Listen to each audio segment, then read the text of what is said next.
એટલે ગરમીમાં પાણીની પારાયણ થઈ છે ને એ બધા વચ્ચે રાહત આપતા સમાચાર એ છે કે ચોમાસું ગુજરાતમાં સારું રહેવાનું છે। પાછલી વખતે જોયું હતું કદાચ એવું અને એના કરતાં પણ બની શકે કે સારું ચોમાસું આ વખતે હોઈ શકે છે અને સ્કાયમેટે આગાહી કરી છે। સ્કાયમેટના જ વૈજ્ઞાનિક મહેશજી આપણી સાથે जुड़ाया है। महेश जी, आपका स्वागत है संदेश न्यूज में। महेश जी, आप जिस तरह से स्काईमेट ने इस बार जो एक्यूमुलेशन किया है कि अच्छा मानसून रहेगा गुजरात के लिए, अच्छी बारिश भी होगी मानसून में, क्या कितनी किस रीजन में सबसे अच्छी बारिश हो सकती है और किस तर्क पर अल नीनो की असर नहीं होगी, ये सब जो आप बता रहे हैं वो किस तर्क पर कहा जा रहा है? देखिए, ये जो अभी हमने मानसून का फोरकास्ट किया है 8 अप्रैल को, ये पूरे भारत में सामान्य से 3% ज्यादा यानी 103% का फोरकास्ट है जो पूरे इंडिया के लिए है। अगर गुजरात की बात करें तो गुजरात में जून में तो बहुत ज्यादा बारिश नहीं होती, लेटर पार्ट में ही जाकर के मानसून पहुंचता है। 15 जून के बाद ही यूजुअली मानसून का दस्तक होती है। तो ऐसा ही लग रहा है कि इस बार जून में तो बारिश होगी, लेकिन जो अगस्त का महीना है, जुलाई का सेकेंड हाफ है और अगस्त है, उस समय बारिश काफी अच्छी होने की संभावना है, क्योंकि जो भी वेदर सिस्टम अब बंगाल की खाड़ी में बनते हैं पिछले 5-6 सालों से हम देख रहे हैं, तो वो पश्चिम दिशा में आगे बढ़ते हैं और तेलंगाना, उत्तरी तेलंगाना, विदर्भ, दक्षिणी मध्य प्रदेश होते हुए ये गुजरात रीजन में आते हैं। तो गुजरात में और या आप कह सकते हो कि अहमदाबाद, वडोदरा, सूरत, वलसाड, पंचमहल, डांग, ये जो इलाके हैं, सुरेंद्र नगर, राजकोट, यहाँ से होते हुए ये अमरेली, भुज, द्वारका वगैरह साइड में जाते हैं। तो इन सारे इलाकों में अच्छी बारिश की संभावना है। और जो भुज और नलिया का इलाका है, वहाँ हो सकता है कि बहुत ज्यादा हैवी रेन ना हो, लेकिन सामान्य बारिश वहां पर भी होगी। जो है बनासकांठा, साबरकांठा, महसाना, पाटन, निदार, ये जो नॉर्थ का इलाका है, यहाँ पर भी बीच बीच में 1-2 अच्छे स्पेल होने की संभावना है। तो आप कह सकते हैं कि जुलाई और अगस्त का महीना गुजरात के लिए काफी अच्छा रह सकता है। जी। सर, जुलाई और अगस्त का महीना गुजरात के लिए काफ़ी अच्छा रहेगा, लेकिन पिछली बार भी हमने मानसून में देखा था कि जिस तरह से जुलाई और अगस्त में अच्छी बारिश होने की संभावना तो थी, लेकिन बारिश इतनी हुई कि अतिवृष्टि हो गई। मतलब एक साथ हर जगह बारिश नहीं होती थी, जहां गिरती है वहां इतनी बारिश गिरती है कि अतिवृष्टि हो जाती है। तो इस तरह का कुछ इस बार रहेगा या अच्छी सी बारिश रहेगी या फिर अतिवृष्टि भी हो सकती देखिए है?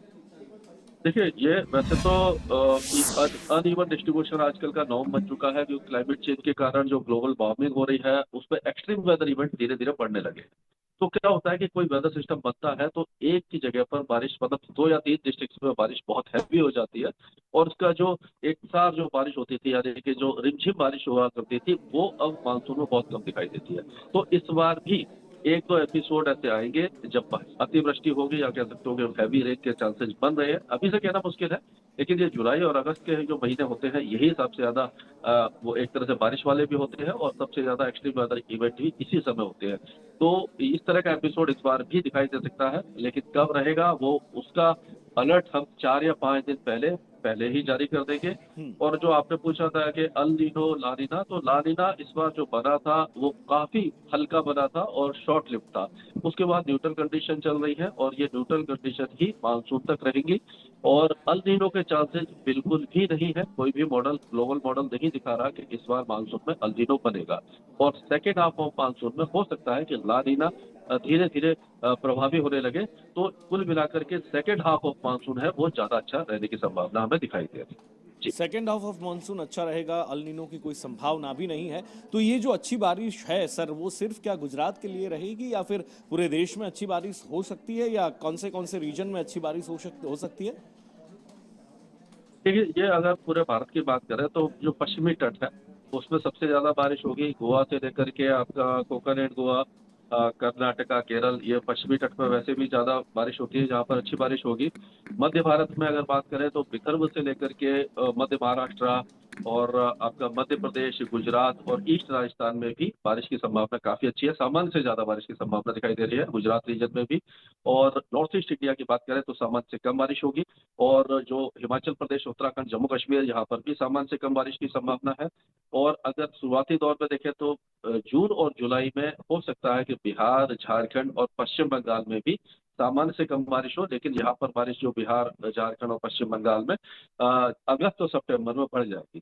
और शेष जो भारत होगा वहां पर सामान्य बारिश की संभावना दिखाई दे रही है, यानी कि नॉर्थ ईस्ट इंडिया और हिल्स को छोड़ करके बाकी सभी जगह सामान्य या सामान्य से ज्यादा बारिश की संभावना नजर आ रही है। अच्छा सर, एक और सवाल है कि इस बार क्या मानसून टाइम पे आएगा, जल्दी आएगा या फिर लेट हो सकता है? क्या संभावना देखी जा रही है मानसून के लिए?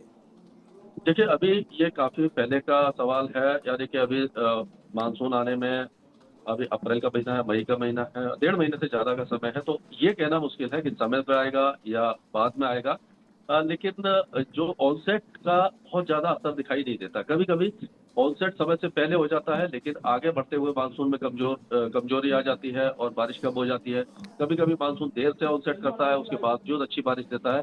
मेन वो क्राइटेरिया होता है कि मानसून प्रोग्रेस कैसे करेगा और हर महीने किस तरह की बारिश देगा, उस पर ज़्यादा डिपेंड करता है। तो ये तो कहना मुश्किल है कि कब मानसून दस्तक देगा, लेकिन ये है कि जून के महीने में थोड़ा-सा मानसून, क्योंकि न्यूट्रल कंडीशन आ रही है और धीरे-धीरे ये प्रभावी होगी, तो हो सकता है कि जून में मानसून थोड़ा-सा कमज़ोर रहे, लेकिन जुलाई में हमने जो फ़ोरकास्ट किया सामान्य का 102% किया है, 2% ज़्यादा है। अगस्त में 8% ज़्यादा है और सितंबर में 4% ज़्यादा है, जबकि जून में 4% की कमी दिखाई। जी। जी महेश जी, आप संदेश न्यूज़ से जुड़े, आपका कीमती समय हमारे लिए आपने निकाला, इसके लिए बहुत बहुत धन्यवाद। Thank you so much sir.